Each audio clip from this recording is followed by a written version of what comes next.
आज हम कर रहे हैं कैनोनिकल जियोडिक्स इक्वेशन। कैनोनिकल जियोडिक्स इक्वेशन क्या कहता है? Since the parameter T is arbitrary in the previous article, हमने पिछले आर्टिकल में किया था कि टी जो था आर्बिट्रेरी था तो कहता है replace T by S, T को रिप्लेस कर दिया एस से, and denoting the differentiation with respect to S by dash के सिंबल से। वी गेट 2t हमारे पास क्या था? 2t था ई यू डैश का square plus 2f U dash V dash plus G V dash का स्क्वायर। अब U dash where U dash is equal to D U by D S, D U by D S, D U by D S की अब इसने क्या D U by D S किसके equal है?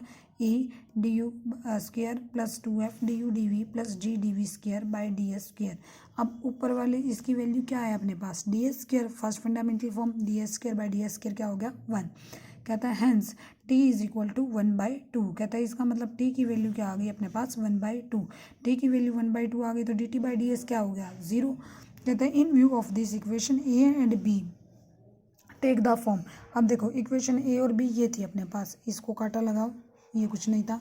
Equation A थी u is equal to D by D T curly T by curly you dot minus curly T by curly U, और v is equal to curly T by D by D T curly T by curly we dot minus curly T by curly v। ये थी अपने पास equation. अब देखो यहाँ पर अब इसने क्या कहा है? t को हम किससे रिप्लेस कर रहे हैं? s से, तो ये क्या बन गई equation? D by D S curly T by curly you dot minus curly T by curly U is equal to 0 D by D S curly T by curly we dot minus curly T by curly V is equal to 0। अब कहता है this are known as canonical equation for geodesics. ये हमारे पास जो दो equation आई, ये कौन सी equation आ गई? कैनोनिकल जियोडिक्स इक्वेशन आ गई। अब देखो जी रिमार्क, इसके रिमार्क फर्स्ट क्या कहता है? इसको इसने कह दिया डी, इसको कह दिया E. In equation D and E the partial derivative are calculated from the relation this. कहता है हम इसमें पार्शियल डेरिवेटिव जो ये है curly T by curly you curly T by curly V dot के विद रिस्पेक्ट टू, तो कहता है हम किस रिलेशन से निकालेंगे? इस रिलेशन से निकालेंगे। Before substituting the value of U dash V dash, पहले ही यू डैश की वी डैश की वैल्यू रखने से पहले ही वैल्यू निकाल लेंगे हम। Actually T is not equal to 1/2 identically. कहता है एक्चुअली हमारे पास टी जो है वो 1/2 के इक्वल नहीं है आइडेंटिकली। आइडेंटिकली का मतलब होता है हर पॉइंट के ऊपर टी की वैल्यू 1/2 नहीं है, ठीक है। For all U V U dot V dot but only along the curve, सिर्फ कहाँ पर है? अलोंग द कर्व टी की वैल्यू क्या है? 1/2। रिमार्क सेकंड देखो, रिमार्क सेकंड कहता है the identity U dash U plus V dash V is equal to D T by D S reduce to this. कहता है जो आइडेंटिटी हमने ये की है, द आइडेंटिटी फाइल लिख रखा है इसने, ये आइडेंटिटी है the identity U dash U plus V dash V U dash U plus V dash V is equal to D T by D S. D T by D S को क्या क्या है? 0 इज इक्वल टू 0 में reduce हो जाएगी। कहते हैं therefore equation number D and E are not independent. कहता है इंडिपेंडेंट नहीं है, मतलब एक दूसरे के ऊपर डिपेंड कर रही है इसकी value. Now U dash is not equal to 0, V dash is not equal to 0 for non parametric curve. अब पहले लेकर चला है non parametric curve. Parametric curve थी U constant V constant, non parametric होगी जो कॉन्स्टेंट के अलावा आएंगी, तो इसका मतलब उसका डेरिवेटिव भी नॉट इक्वल टू 0 आएगा। कहता है नाउ यू डैश और वी डैश जो है नॉट इक्वल टू 0 है। अब इस इक्वेशन में यू डैश और वी डैश ने तो 0 होना नहीं, और इनका सम जो है वो 0 के इक्वल है, इसका मतलब यू और वी दोनों को 0 होना पड़ेगा। So that this will implies that U and V is equal to 0 are equivalent each other being sufficient for a geodesics ना फॉर ए पैरामीट्रिक कर्व। अब बात कर रहा है पैरामीट्रिक कर्व की। पैरामीट्रिक कर्व कौन सी थी? U constant V constant. U is equal to constant, you constant अगर लेंगे, यू कॉन्स्टेंट लिया तो यू डैश क्या हो जाएगा? 0 हो जाएगा। यू डैश 0 होता ही हमारे पास ये बच जाएगा। अब वी डैश ने 0 होना नहीं है तो क्या 0 हो जाएगा? V is equal to 0 imply कर देगा। Therefore U is equal to 0 for all S. कहता है वी 0 हो गया तो इसका मतलब यू भी 0 हो जाएगा for all S, and hence the equation U is 0 is satisfied automatically. कहता है इसका मतलब U is equal to 0 equation जो होगी सेटिस्फाई हो जाएगी। बस U is equal to 0 is the condition for the geodesics. कहता है इसका मतलब यू इज इक्वल टू 0 जो है हमारे पास कंडीशन आएगी वो जियोटिक्स की इक्वेशन आ जाएगी। Similarly we can show that V is equal to 0 जो होगी हमारे पास किसकी कंडीशन बनेगी? जियोटिक्स की इक्वेशन बनेगी। किस कर्व के लिए? V is equal to constant curve के लिए। Is that clear?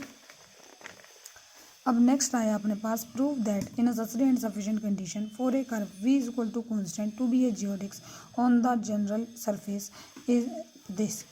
इंपॉर्टेंट है ये थ्योरम। कहता है नेसेसरी और सफिशिएंट कंडीशन प्रूव करनी है। किसके लिए? कर्व ले ली है v is equal to constant, कोई जनरल सरफेस है उसके ऊपर कर्व की इक्वेशन ले ली v is equal to constant. कहता है इस v is equal to constant जो कर्व है ये हमारे पास जॉर्डिक्स की इक्वेशन बन जाएगी अगर ये इस इक्वेशन को सेटिस्फाई करेगी, ठीक है। और अगर ये इक्वेशन सेटिस्फाई कर रही है तो v is equal to constant क्या होगा? एक जॉर्डिक्स होगा। चलो जी पढ़ते हैं। On the curve v is equal to constant, v is equal to constant U may be taken as any parameter. u को हमने पैरामीटर ले लिया सो दैट v कॉन्स्टेंट है तो v को ले लिया c, u पैरामीटर है u को ले लिया t। Represent the parametric equation of the curve, ये रिप्रेजेंट कर रहे हैं पैरामीट्रिक इक्वेशन को। अब इसका मतलब u डॉट क्या आ जाएगा 1, v डॉट क्या हो गया 0, ठीक है। And hence 2t is equal to, ये इक्वेशन होती है यहाँ से curly T by curly you, curly T by curly U मतलब u के विद रिस्पेक्ट टू डेरिवेटिव होता है तो हम क्या लगाते हैं सफिक्स में 1, ठीक है। Curly T by curly V मतलब सफिक्स में क्या आ जाएगा 2, curly T by curly you dot, curly T by curly you dot क्या बन जाएगा अपने पास क्या बन जाएगा देखो E1, सॉरी यहाँ से यू डॉट निकालना ना तो ये आ जाएगा अपने पास 2E U dot plus 2F V dot, 2 common लेके इधर से कैंसिल आउट कर दोगे तो E U dot plus F V dot. Similarly curly T by curly we dot, curly T by curly we dot क्या आ जाएगा 2F U dot plus 2G V dot, तो 2 कॉमन लेके कैंसिल आउट हो जाएगा तो F U dot plus G V dot हो जाएगा। When U dot is equal to 1 V dot is equal to 0, अब यू डॉट को ले लिया 1, वी डॉट को क्या ले लिया 0। वी हैव करली टी बाय करली यू निकाला, करली T by curly you, U dot को 1 पुट करो वी डॉट को 0 तो ये तो टर्म 0 हो जाएंगी, ये 1 हो गया तो ये 1/2 E1 आ गया। Curly T by curly we, curly T by curly V क्या हो जाएगा 1/2 E2। Curly T by curly you dot, curly T by curly you dot देखो क्या बन जाएगा E प्लस 0 हो जाएगा ये। करली T by curly we dot क्या बन जाएगा F, ये 0 हो जाएगा। ये आ गया अपने पास। नाउ अब u और v देखते हैं। u क्या था, जोडिक्स की इक्वेशन देखनी है ना तो u क्या था d by D T curly T by curly you dot minus curly T by करली u। अब रखो वैल्यू, करली T by curly you dot क्या था e, तो ये बन गया D E by D T minus curly T by करली u 1/2 E1। D E by D T को सॉल्व किया, करली ई बाय करली u into D U by D T plus करली E by curly v into D V by D T minus का ये as it is. ये क्या बन गया curly E by curly U, derivative with respect to U करते हैं तो क्या बन जाता है E1। ये क्या बन गया D U by D T U dot, करली E by curly we E2, ये क्या बन गया वी डॉट माइनस 1/2 E1। फिर इसके बाद यू डॉट का 1, वी डॉट को क्या रखा 0, ये क्या बन गया E1 माइनस का 1/2 E1, तो क्या रह गया 1/2 E1। सिमिलरली इसने निकाला v क्या होता है D by D T curly T by curly we dot minus curly T by curly V, तो curly T by curly we dot इसकी वैल्यू क्या है f, तो ये बन गया D F by D T minus curly T by curly V, ये रही इसकी वैल्यू 1/2 E2। यहाँ से सॉल्व किया ये बन गया F1 माइनस 1/2 E2। यू और वी आ गए।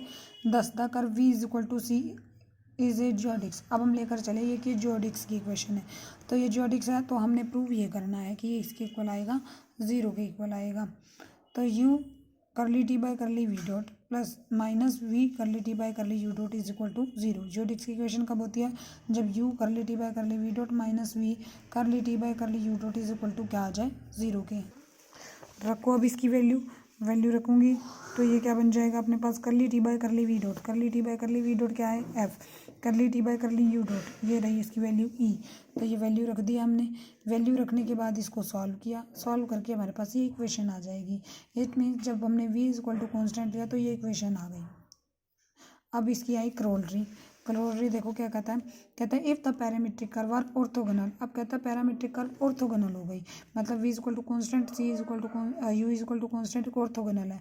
ऑर्थोगोनल है तो necessary sufficient condition for the curve v is equal to C be to be a geodesics is E2 is equal to 0। अब देखो ऑर्थोगोनल है, ऑर्थोगोनल में क्या होता है f क्या आ जाता है 0 हो जाता है।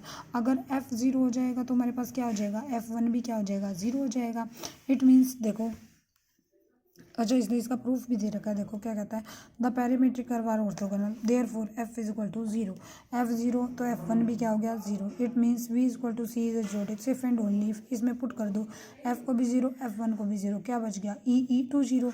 अब E2 तो 0 होना नहीं अपने पास, सॉरी E तो 0 होना नहीं है, E 0 नहीं होना तो किसको 0 होना पड़ेगा E2 को 0, but E is not equal to 0 therefore E2 क्या हो जाएगा 0। यही प्रूव करना था हमें। करोलरी सेकंड क्या कहता था, curve u is equal to C is the geodesics. अब दूसरी कर्व ले रही parametric, curve u is equal to c एक जियोडिक्स इफ ये कंडीशन हो जाए, जहाँ पर E2 था वहाँ पर G1 आ गया, FE1 था वहाँ पर FG2 आ गया, यहाँ पर 2EF1 था तो 2GF2 आ गया। E की जगह तो ले लिया G ने, ठीक है, E2 की जगह ले लिया G1 ने, E1 की जगह ले लिया G2 ने, ठीक है। ये आ गई इक्वेशन। कहते हैं now on the curve u is equal to constant, you constant तो वी पैरामीटर ले लो, तो u is equal to c, v is equal to t, तो u dot zero, v dot क्या आ गया 1, u dot zero, v dot 1। तो अब जाकर ना उसी आर्टिकल को रिपीट करना शुरू कर दो। यहाँ पर you dot zero, v dot 1, मतलब ये जो सारी वैल्यूज़ हैं इसके अंदर जाकर वैल्यू पुट करो, यू और वी निकालो, इसको सॉल्व करके ये इक्वेशन आ जाएगी। कहते हैं now proceeding the exactly on the same line as proof v is equal to c, वही वाला प्रूफ चलेगा। कहता है करोलरी थर्ड ये कह देगा कि अगर पैरामीट्रिक कर्व जो है ऑर्थोगोनल है then necessary and sufficient condition for U is equal to C be constant is that. अब इसमें भी एफ और F2 को क्या पुट कर दोगे 0, तो यहाँ से क्या आ जाएगी G1 is equal to 0। Is that clear. अब आगे इससे रिलेटेड एग्जांपल क्या कहता है, prove that the curve u plus we is equal to constant are geodesics on a surface with metric this. कहता है अब हमें इस कर्व को जियोडिक्स प्रूव करना है। जियोडिक्स प्रूव करने के लिए देखो क्या क्या parametric curve u plus we is equal to constant taken ले लिया, जो कौन सी ले ली u is equal to T, U plus V constant लेनी है, तो इसका मतलब u प्लस वी ले लिया हमने मान लो c, जहाँ पे u ले लिया हमने t, तो v को क्या होना पड़ेगा, v को होना पड़ेगा c माइनस टी, तो u is equal to T, V is equal to c minus T ले लिया। सो दैट ये क्या बन जाएगा, u डॉट क्या बन गया 1, v डॉट क्या बन जाएगा -1। अब वही इसको कंपेयर करो, e तो हो गया अपने पास 1 प्लस यू स्क्वायर, f हो गया माइनस का 2uv, सॉरी u ही हो जाएगा 2 तो उसमें भी आता है, और g हो जाएगा 1 प्लस वी स्क्वायर। यहाँ से u डॉट और v डॉट की वैल्यू यूज़ करनी है, तो अब हमने e f और g पता चल गए ना, e f और g पता चलने के बाद t क्या होता है 1/2 e u डॉट का square, 2f u dot v dot plus g v dot का स्क्वायर, e f g रखो जी, ई एफ जी की वैल्यू ये हो गया टी इज इक्वल टू 1/2, ई की वैल्यू रखी 1 plus you square, U dot का स्क्वायर, एफ की रखी माइनस का यू वी, जी की रख दी 1 प्लस वी स्क्वायर, ये आ गया। अब क्या निकालोगे, curly T by curly you, curly T by curly we, curly T by curly you dot, curly T by curly we dot, फिर यू और वी निकलेंगे। आर्टिकल किया है ना, उसी की लाइन्स पे चलना है प्रूफ। करली T by curly U derivative किया, ये आ गया 2u यू डॉट का स्क्वायर, तो 2 और 2 कैंसिल आउट हो जाएंगे, यू डॉट का स्क्वायर, यहाँ से आ गया माइनस का 2v you dot V dot, तो वो कैंसिल आउट हो जाएगा, v you dot V dot हो जाएगा अपने पास। अच्छा जी, क्यों कैंसिल होगा, देखो ये 1/2 जो है ना सबके बाहर है, ये ब्रैकेट लगाना भूल गया, इसको ठीक कर लेना। तो ये आ गया अपने पास, यहाँ से u की वैल्यू रखी है, यू डॉट की रखी है, v की रखी है, वी डॉट की रख दी है, curly T by curly we निकाला इसी तरीके से, फिर उसकी वैल्यू रख दी, करली T by curly U dot निकाला, ये हो जाएगा ये as it is 2u dot, तो 2 और 2 कैंसिल आउट हो जाएंगे, 1 plus you square U dot रह जाएगा, इधर रह जाएगा यू वी डॉट, वैल्यू रख दी आपने u की भी, इधर u और v, यू डॉट और वी डॉट की भी। Similarly curly T by curly V dot निकाला, वैल्यू रख दी, यू और वी ये थे अपने पास, वैल्यू रखी, ये आ गया अपने पास। कहता है hence the relation v curly T by curly we dot u curly T by curly we dot is equal to 0। कहता है इसका मतलब इस रिलेशन की वैल्यू क्या आ गई, 0 आ गई for all T's. It means जो u plus we is equal to constant है, ये क्या बन गया, जियोडिक्स बन गया। यही प्रूव करना था ना, तो ये हमारे पास किसकी आ गई इक्वेशन, जियोडिक्स की। एग्जाम्पल सेकंड में भी यही प्रूव करना है, जियोडिक्स इस कर्व को प्रूव करना है। इसको एग्जाम्पल को खुद ट्राई करोगे, इस एग्जाम्पल को खुद ट्राई करोगे। नेक्स्ट आर्टिकल हम अगले लेक्चर में करेंगे।